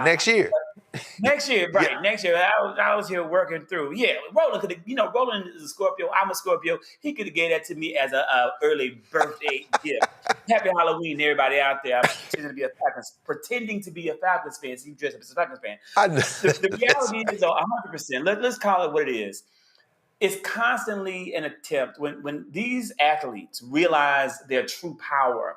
It's constantly efforts to take that power away. When they realize the impact of their voice, when they get out here and they take a stance for the community, they speak up for the community, fight for the community, they don't ever want to see another Colin Kaepernick emerge. And no matter how they are moving and aiming to get that or use that influence. So I think that's definitely a part of it. And so I want to see more of our athletes take their power back, take their money back, and take their influence back. And I also want to see, as long as these universities continue to, some would say bend the knee, I say kiss the ass of the Trump administration. I want to see our athletes, the Black talent that fuels their income, no longer go and support these universities. Why are you sending your child, allowing your child to go to the University of Alabama when they have the egregious policies against diversity, equity, and inclusion at the University of Alabama? That's right. I want to see us, all of us, take our power back in this moment. That's the only hope we have. Indeed, brother. That you done spoke a word right there, brother. Mateo, let me ask you. We see David Ellison and the Ellison family, more money than God, with Paramount Skydance trying to buy perhaps Warner Brothers Discovery, and then Warner Brothers Discovery maybe going to try to spin off and sell parts of itself to prevent it. Have these corporate titans maybe missed the boat, missed the moment? Is the cat out the bag and walking around? In other words, everybody's out there now with these uplinks doing their own thing. And we think about legacy media, we think about platforms, we think about broadcast networks. Even the people like Shaquille O'Neal or Charles Barkley have their own separate things where they're uploading stuff. How do we sort this media landscape out? And as some of these folks who think they can control some of these platforms, have they missed their moment? Is it too late? Or am I being naive maybe about that? They certainly have missed this boat. I think that the largest media powerhouses are today, they're the Blockbuster of the 1990s. They stayed behind. But I also, the one thing that fascinates me, I almost stood up and applauded when I heard that interview, is the thing that has upset me about professional athletes is that athletes are taught from college that the machine that they're part of wants their muscle and their skill, but not their voice. And we see it in college by the contracts that colleges force athletes to sign. And then we see it with Colin Kaepernick and the like. This platform flips the power dynamic. And this is the most powerful thing about it. Athletes become storytellers, they become producers. They're not just mouthpieces. And this gives the entire system, beyond the ability for an athlete to monetize himself or herself, it gives athletes the power to speak. And that is, I think, more powerful than any amount of money, because it changes society. I absolutely agree, man. Everything is changing. Hey, Brendan Carr at the FCC. Bye, bye, bye, bye, bye, bye, bye, bye. Anyway, you're watching Roland Martin Unfiltered on the Black Star Network, and we will be right back. This week on A Balanced Life with Dr. Jackie, we're continuing our series of putting in the work, A Chef's Journey. Are you an aspiring chef?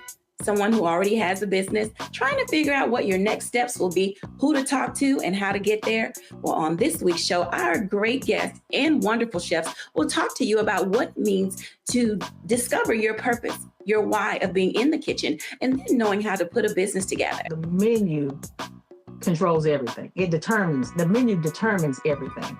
But the business plan is where you have to go back to. When you get into the business, at the end of the day, social media and TV, all of that stuff is cool, but you still have to run a business. You still have to be in relationship with people. That's all next on A Balanced Life with Dr. Jackie here on Black Star Network. Hello, I'm Paula J. Parker. Truly proud of the Proud Family, Louder and Prouder on Disney+. And you're watching Roland Martin Unfiltered.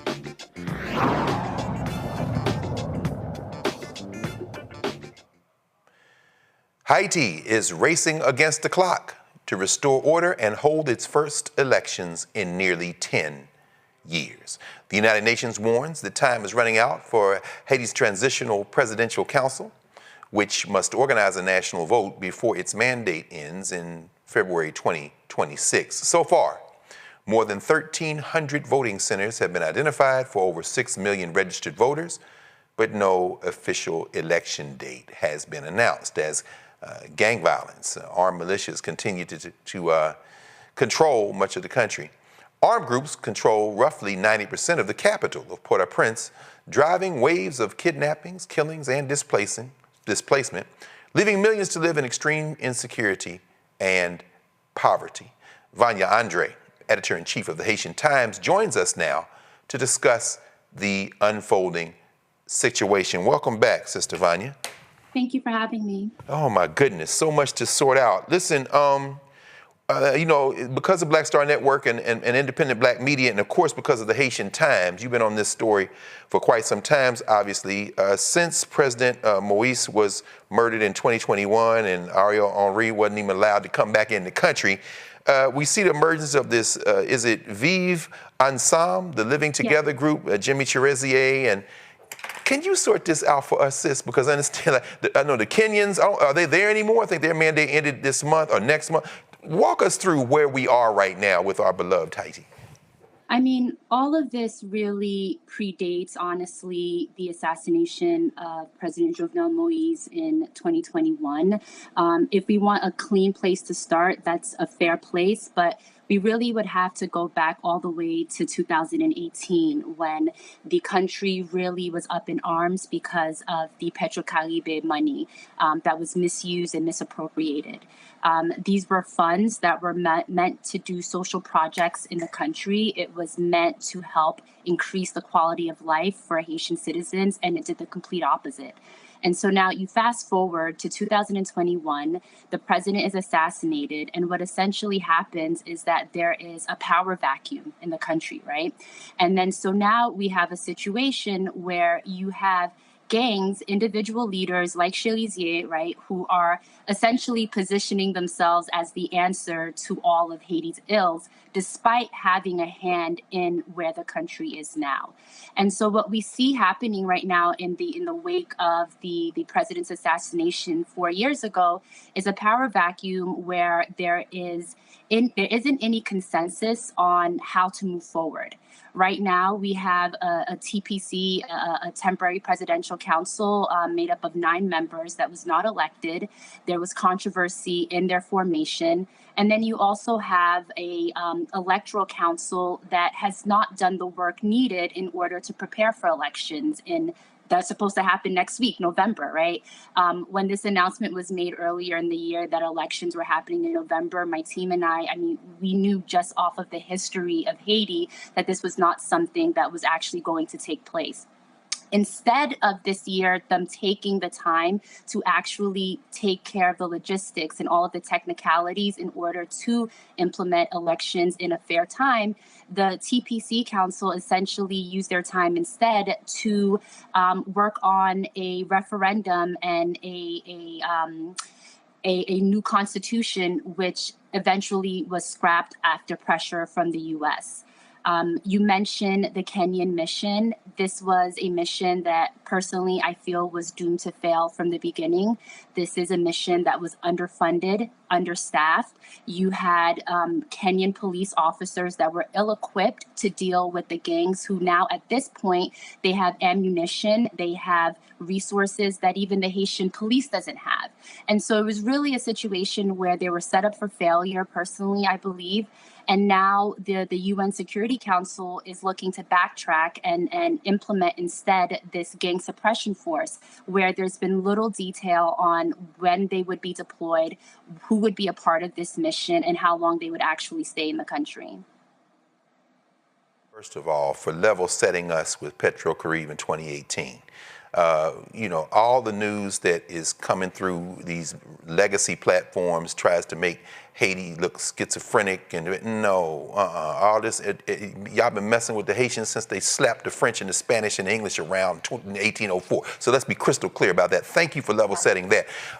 As the Gerald R. Ford makes its way to the Caribbean Sea to mess with Venezuela, and like I say, Moise is involved. You're taking money, and then Venezuela looks like it's trying to help Haiti, and nobody likes black self-determination less than these former colonial powers.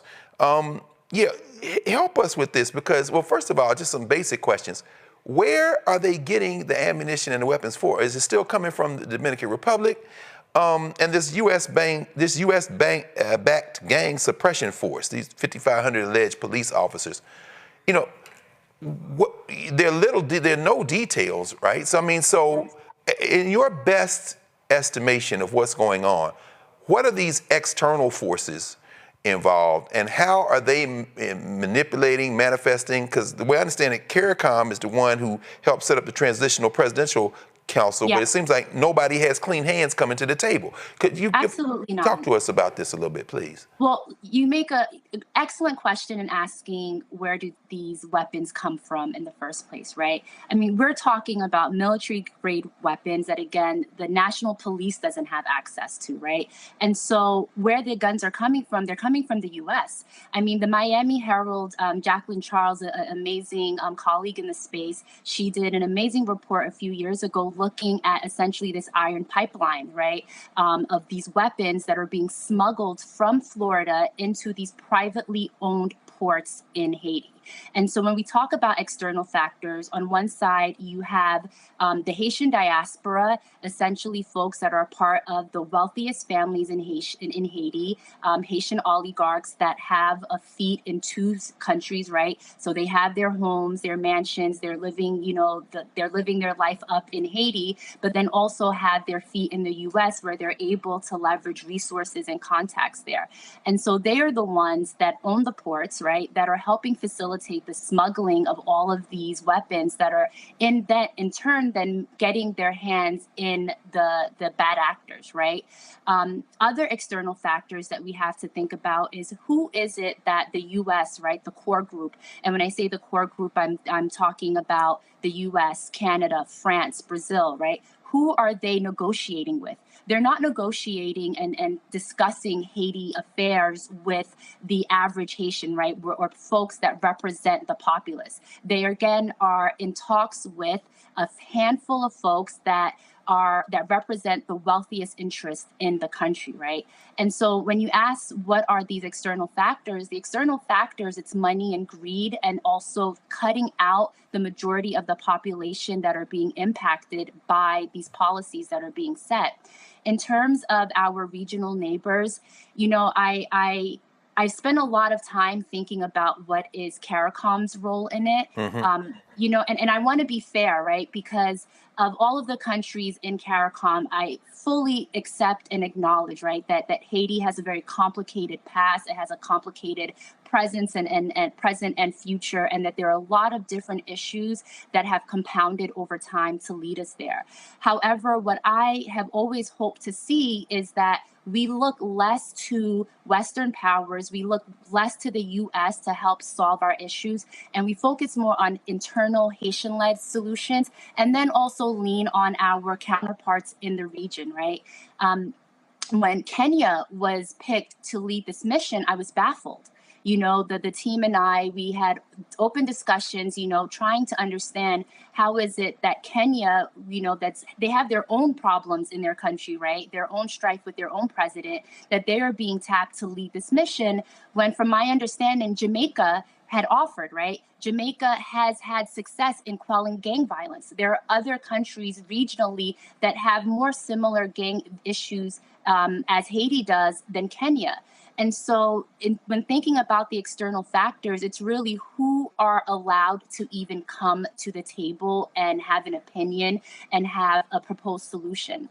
The other thing that we see that's happened in the last 4 years that we really haven't seen in years past is the sophistication of the gangs, right? These gang leaders are very well adept at public relations. They are out there, getting interviews with legacy outlets, with mainstream outlets, helping to push a narrative that they are the savior, essentially, right, to all of Haiti's ills. And then in terms of current times, they are the ones that are also asking now for a seat at the table, right? And so they are likening themselves, you mentioned Viva Sam, as a political group now, right? Despite being sanctioned by the US as terrorists. And so there are a lot of historical and current issues that are compounding that is really making the situation unattainable and really not sure what the path forward is. Thank you, sis. I'm going to bring the panel in. Mateo, questions for Vanya Andre, Editor-in-Chief of the Haitian Times. I do have a question. So right now, the situation in Haiti is clearly out of control, which makes holding elections difficult, if not impossible. So my question to you is, where is the balance between the need to hold elections before the UN Security Council mandate ends, and then providing legitimacy to the elections? Because if they're held in unattainable, as you call them, situation, they do undermine the ICCPR design of how elections should be held. Yeah.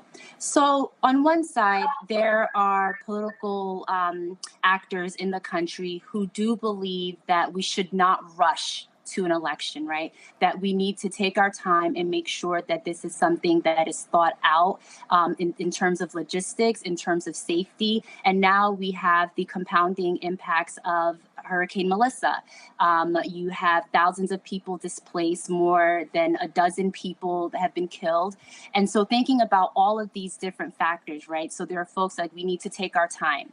On the other side, right, the fear is that we are going to see history repeat itself where we will not have another election for another 5-10 years because we have a temporary transition power that is perhaps, subconsciously or willfully not willing to give up power. And so the happy medium that should exist is that there is an order within Haitian law that would allow a judge from the Court of Cassations to be the one to essentially hold this temporary power and then use that time to help coordinate elections. Now, what we've seen with Haiti, what is supposed to happen in theory and what happens in practice are completely on opposite ends of the spectrum. And so what I suspect will happen is that elections will not be held. February 7th will come. We will still have the TPC in power and protests will happen. And we've seen this happen year after year. My goodness. Let's go to Dr. Kirk. Dr. Kirk, questions for Vanyandre. Absolutely. I just want to, before you even make a brief comment, is that I'm really happy to hear about the people of Haiti really having to be, sadly, forced to really be self-sufficient in this moment when they need so much. So, but the fact that they are resilient and that they are strong and they're pushing through is really reassuring. I noticed I've been following very closely the city of Springfield, Ohio, and how this city is being devastated by the Trump policies to remove Haitians who are there legally under asylum that are significantly benefiting this economy, this community, and how that community is hurting as a result of it. And so it just indicates and shows the strength of Haitians and their impact across the diaspora to benefit and build communities and economies. My question to you is this. We realize that the American government doesn't give a damn and won't lift a finger to help Black and brown people across this world, specifically in helping our brothers and sisters in Haiti. But what can we, the Black people in America, do to be of greater support to our brothers and sisters in Haiti? I would say, looking at your Haitian brothers and sisters, your neighbors as one of you, right? I think in general, we as a human species, right, we are very tribal and it is human instinct, right, to other people. And instead of othering, I think we should be looking at what unites us and look at our common struggles and find a way to see the humanity in other people. The situation that you've just outlined for me, it's bittersweet for me to hear because on one side, it's beautiful to see that when Haitians are given the opportunity to live in a safe environment, when Haitians are given the opportunity for resources and jobs, they flourish, right? And so for me, that's beautiful. And we've seen that evidence of Haitian communities all throughout the country and for decades, right? Haitians are not a new immigrant population in the US. We've been here from revolutionary times, right? But at the same time, it brings me a lot of sadness that the conditions in Haiti are so deplorable that folks have to leave, right? I mean, earlier you mentioned, folks that have been displaced, 1.4 million people in the last two years, essentially, right? 2 to 3 years have been displaced, have been forced to leave Port-au-Prince. And imagine just to give a comparison, right? Imagine the United States, right? And 90%, or let's say, let me be a bit more conservative. Let's say 70% of the population of the United States lived in New York, right? And then the other 30% was dispersed throughout the Midwest and the South. That is the situation in Haiti, right? We have about 70 to 80% of the population that was all concentrated in Port-au-Prince that have been forced to flee. And so part of this narrative is like, oh, it's not Haiti, it's Port-au-Prince. But what's happening in Port-au-Prince has a direct impact on the migration that's being forced, right? This is creating a humanitarian crisis. And then what's happening is that Haitians are confronted with xenophobia and racism everywhere they go. And so again, to go back to your question, what can folks do? It's see the humanity in other people, right? Help somebody that you may not be familiar with their background. They speak another language, and versus seeing them as other, welcome them into your communities. Thank you. Brother Michael, Imhotep, questions for Vanya Andre. Yes, Vanya, with you just talked about Viva Sam Gang Alliance declaring themselves a political party. And Reuters reported October 22nd, 2025, that Viva Sam is calling for dialogue with the establishment. So I was wondering, what are some of their demands as a political party, Viva Sam, and do we know who's funding them?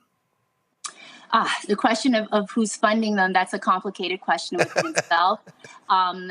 Based on the sanctions that the U.S. has levied on certain actors, I mean, we have the likes of possibly Reginald Boulos, which is somebody who is a part of one of the most prominent families in Haiti, was recently detained by ICE for suspicion of helping to fund the gangs.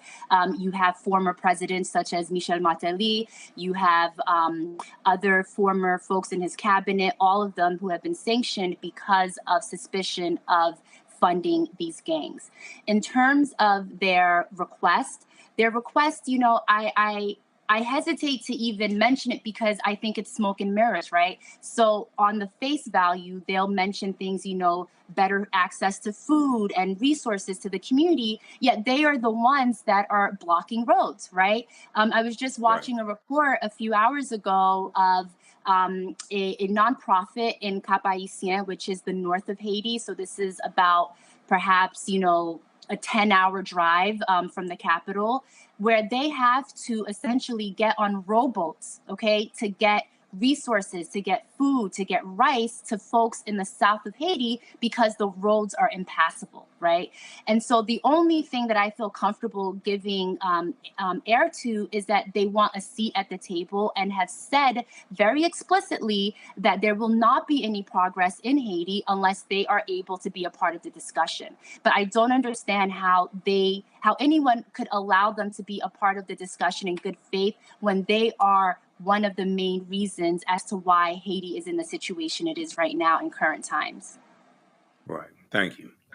You're welcome. I got one final question, and it's unfair to ask you this, but since you walked us through an incredibly complex situation in a short moment of time, you know, reading some of the statements from Chirezier, thinking about the pride of the Haitian people, I'm thinking about this even in the context of what's going on now in West Africa, in the Sahel region with Burkina Faso and Ibrahim Traoré. The idea that the colonial powers, the former colonial powers, you mentioned the core group, for example, shouldn't be intervening. There's this spirit of no intervention. There's the Haitian people, of course, there are no more proud Africans on the planet than the Haitians.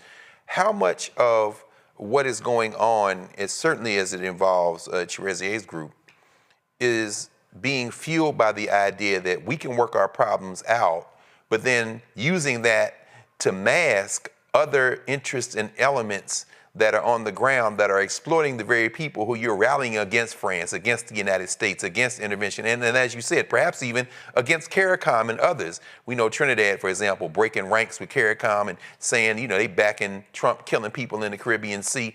I mean, how much of this, I hate to ask it, but I'm going to ask it anyway, because, you know, how difficult is it to balance a very real, a very necessary, and quite frankly, when it comes to Haiti, a very essential for Black people, certainly in the diaspora, pride and not wanting anybody to come in? How hard is it to balance that against people who say they're tapping into that pride, but are in fact predators to the people? Yeah, I appreciate this question so much because one of my biggest frustrations in covering the community and everything that's happening in Haiti is that Haitians tend to romanticize Haiti. They especially tend to romanticize the past and our role in our own dysfunction, right? There's always a lot of finger pointing and you know, there's that obvious saying, you point one finger, you have three looking back at you, right? And so I personally, I hate when there is this single narrative, right? That everything that is wrong with Haiti is simply because of Western intervention. That absolutely is a huge part of it. I also get very frustrated when folks bring up our history, right, with the revolution, and that we are being essentially still punished for the right to be free as Black people.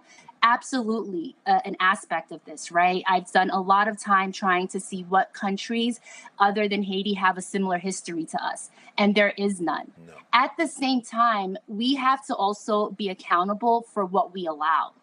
And a lot of this, and the folks that are not mentioned, right, often is that there's this middle group, right? And so I've spoken about the population, right, the masses. This represents 80% of the country. And then I've spoken about the 5 to 10%, right, of these oligarchs that essentially really run every single business opportunity. They run the ports, every single industry in the country. But then there's a small faction, right, of Black Haitian politicians who prioritize self over anything else. And I try to look at it from a compassionate place in the sense that, you know, again, Haiti has a very complicated history that no other country on this planet has. And I'm a big believer of mass consciousness, right? And so the Haitian mass consciousness has been tormented, it has been beaten, and that generational trauma is real, right? And so because of that generational trauma, it creates this hoarding mentality that I think has a lot to do with that small faction of these Haitian Black politicians, right, who are willing to sell out their own country for money because they're only thinking about self, right? They are allowing themselves to be used by that 10%. And I make that distinction, the Black politicians, because race is also a very important construct in Haiti that is played out in multiple ways, right? The ruling families are not of Haitian, I mean, this can be controversial. They're not of traditional Haitian descent, right? They're not of African descent. These are folks that their families are from the Middle East, they're from Israel. These are not like the traditional Haitian demographic that you would think about, right? Wow. And so I make that distinction about race because it is very important in this country, right? Race, class, and even everything down to language is politicized.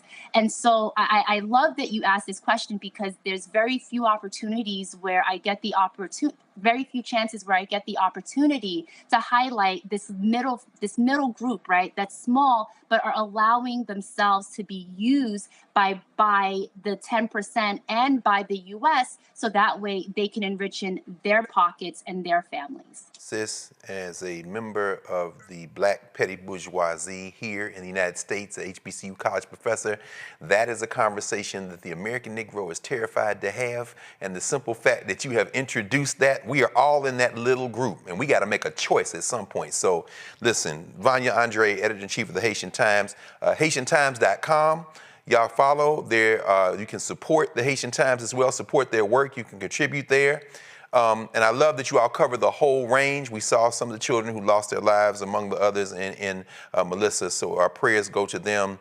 And we also see on the other side of the ledger that Melissa Sapini is representing Haiti as Miss Universe. Saw that in the newspaper. She has a foundation for education. So you all cover from soup to nuts. Listen, Vanya, thank you for joining us. And please come back soon, okay? Thank you for having me. Of course, of course. Roland Martin Unfiltered will be right back here on the Black Star Network.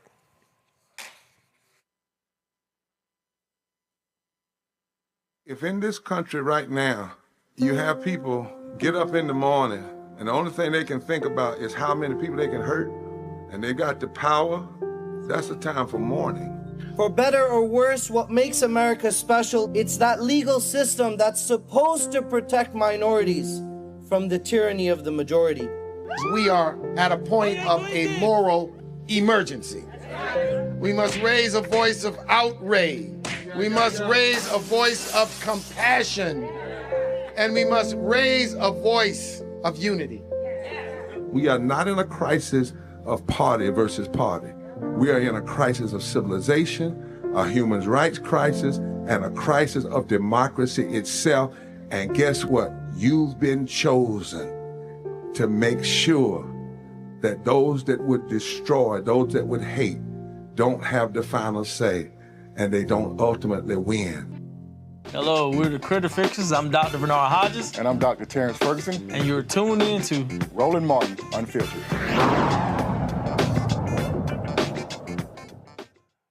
Well, that does it for us. I want to thank our panel, Michael Imhotep, Dr. Zachary Chris, and Mateo, the Justice Guy. Thanks, you all. Thanks to Roland for letting me sit in the chair, because you know we're in good hands. Got Carol and Henry, the whole crew back there. If y'all going out for Halloween, please be careful, because these people out here buck wild crazy. I know y'all done seen these costumes they got on. And for everybody who celebrates Dia de los Muertos, happy Day of the Dead, go commune with your ancestors. And as we do every Friday, we will conclude with the show with the names of those who have donated to us over the years. And those names should be growing longer and longer. Remember, you have to support the Black Star Network. Like Roland ends every show, holla.